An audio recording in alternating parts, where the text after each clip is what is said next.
In this video, we are going to discuss work done by a force and understand where this work done can be positive, negative, or zero. Work done by a force is given by the expression W equals F t cosine theta, where force, where F is the force, d is the displacement produced by the force, where F is the force, d is the displacement, and theta is the angle between the force and displacement. This work done is considered to be positive and maximum whenever F and D are in the same direction. That means when F and D are parallel to each other, when both F and D are going in the same direction. In this situation, the angle theta between them is taken as 0. And we know cosine 0 is 1. That gives us the maximum value of work, which is F times D. Work done is said to be 0 if F and D are perpendicular to each other. That means my force is acting in a direction perpendicular to the displacement, and the angle between them is 90. In such situation, the work done is 0, as cosine 90 turns out to be 0. So whenever you have a force and perpendicular, so whenever you have displacement produced perpendicular to the force, work done by that force is equal to 0. Work done is said to be negative if F and D are opposite in direction. So if I apply my force to the right, my displacement happens in opposite direction. Or like in the case of friction, we know that the force of friction always acts opposite to the displacement. In such situation, my theta is 180 and work done is taken to be negative. Cosine 180 is negative 1, so you get your work done as negative F into D. For any other value of theta, the work done will lie between the maximum value and 0. So here you have a few examples. For the first case, the angle between the force and displacement is 0.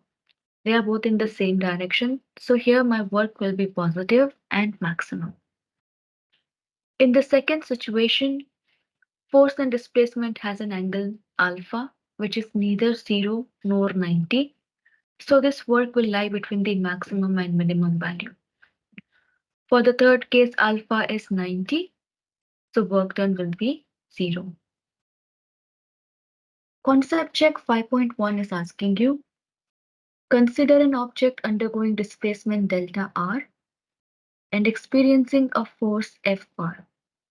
In which of the three cases shown below is the work done by the force on the object 0? So as we have discussed before, work done here will be 0 when force and displacement are perpendicular to each other. That means the angle theta between them will be 90.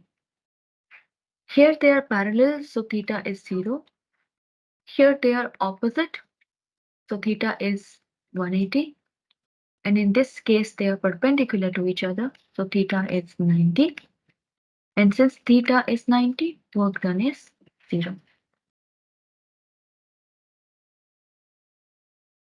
Let's discuss some problem based on this concept. Here I have question 5.15. The question says, if the net work done on a particle is 0, what can be said about the particle's speed? I know that my work is given as F t cosine theta. Since the work done is 0, we can assume that the net forces acting on the object is also 0. So my net force will come out to be 0. If the net force acting on the object is 0, acceleration produced by the object will also be 0. And if the acceleration is 0, that means the speed of the particle has to be constant. When the speed of the particle is constant, only then my acceleration can be zero. So what can you say about the particle speed? We say that the speed of the particle is constant. Question 5.17. Does the Earth do any work on the Moon as the Moon moves in its orbit? So let me sketch the problem. Here I have the Earth, and let this be the orbit of the Moon. The Moon is present over here. The force that is keeping the Moon in the orbit of the Earth is the force due to gravity, the gravitational attraction between the Earth and the Moon. And this force is always acting towards the center of the Earth. Now we call this Fg. The displacement of the Moon, however, is tangential to the orbit. The velocity and the linear displacement is tangential to the orbit. So this is the direction of my V and R. So here my force is perpendicular to the displacement. And if the force is perpendicular to the displacement, my angle theta becomes 90. And if theta between F and R is 90, my work done will be equal to 0. So does the Earth do any work on Moon as Moon moves in its orbit? The answer will be no. The Earth does no work. No work on Moon, as the angle between the force and displacement is 90. And whenever force and displacement are perpendicular to each other, work done is 0. Question 5.9. Question says, a particle moves parallel to the x-axis. The net force on the particle increases with x according to the formula f of x equals 120 Newton per meter times x, where the force is in newtons and x is in meters. How much work does this force do on the particle as it moves from x equals 0 to x equals 0.5 meter? Let's write on what is given to us. Question has given me a variable force, and we can write that variable force as f of x equals 120 x Newton. Then they have given me the limit over which the particle moves when the force acts on it, and that is x equals 0 meter to x equals 0.50 meter. I need to find how much work is done by this force. Whenever you have a variable force and they ask you to find work done by the force, you need to use integration. If they have given you the equation of that variable force, we will use integration to find work. The rule of work in this situation becomes work done equals integral x1 x2 f into dx. So let's substitute. X1 is 0, x2 is 0.5, f is 120x dx. I can take 120 outside of my integration since it is a constant. It is multiplied with x dx. The first step to integration is to increase the power of x by 1. So when I write the expression for work and I integrate the value, I have to increase this power of x by 1. Here the power of x is 1. When I increase it by 1, I get x to the power 2. Second step is to divide x with the same power. So here the power of x is 2. I will divide by 2. This is the two steps of integration. 1 over 2 is again a constant multiplied with x. I will remove it outside. x squared 0.5. Now is the time when we substitute our limits. And how do you solve it? The rule is you need to first put the upper limit in place of x. So upper limit minus, now put the lower limit in place of x, lower limit. So this is how we solve it. 120 by 2 will give me 60. I first put the upper limit in place of x. So 0.50 squared minus 0 squared. And when you solve this, you get your work done as 15 Joule. Anytime you have a variable force and they give you equation of that variable force, you can find the work by using definite integration. Let's take a similar example to this one. Question 5.38.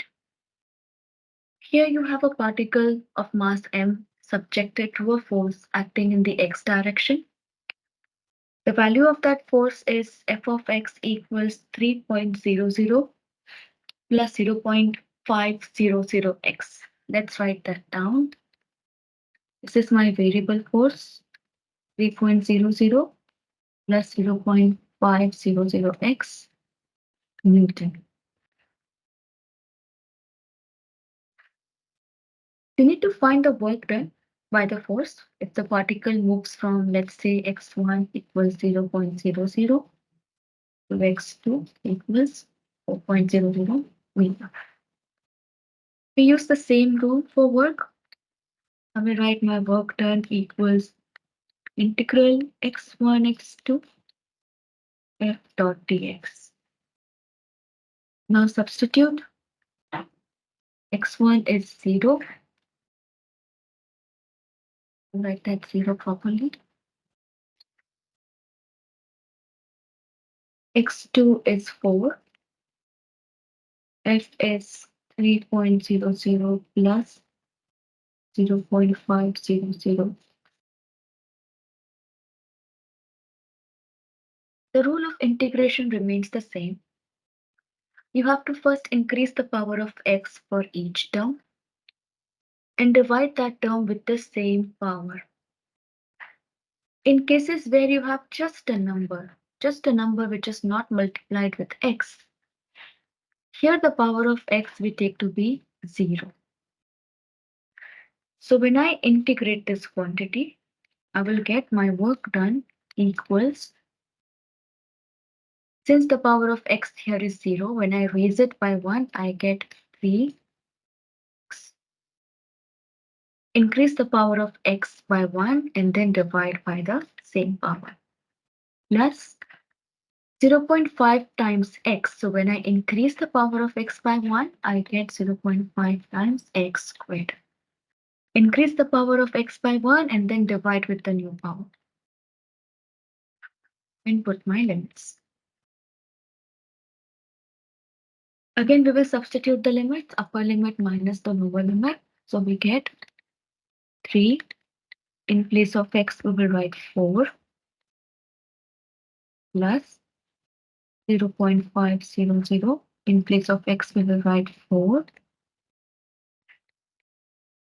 minus 3 times 0 plus 0.500 times 0. And when you solve this, you get your work done as 16 joules.